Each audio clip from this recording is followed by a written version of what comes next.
आजकाल स्वतःला स्पिरिच्युअल म्हणून घेणाऱ्या बाबांचा एक मॉडर्न ट्रेंड आलाय.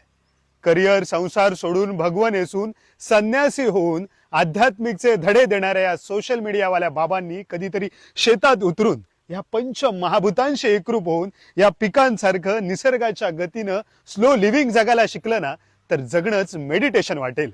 म्हणून संत सावतामाळी म्हणतात, कांदा मुळा भाजी खावाघी विठाई माझी. शेतकरी केवळ बियाणं पेरतो, पण ह्या मातीतले मायक्रो ऑर्गॅनिझम्स त्या बियांना पोषण देतात. म्हणून या मातीत देव आहे, या सातेरीत देव आहे. ज्या झऱ्याचं पाणी आम्ही शेताला देतो त्याला जन्म देणाऱ्या डोंगरात देव आहे. जणू शंकराने त्याच्या जटेतील पवित्र गंगाच माझ्या शेतावर पाठवली. सूर्याचा प्रकाश, चंद्राचं चांदणं, वारा, पाऊस, ऋतू चक्राच्या रूपात देव माझ्या शेतावर अन्न तयार करतोय. म्हणूनच भात तयार झाल्यानंतर ते कापण्याआधी दसऱ्याला आम्ही त्याची पूजा करतो. हल्ली धर्माच्या नावावरती या स्वयंघोषित स्पिरिच्युअल बाबांनी अध्यात्माचाही बाजार मांडलाय.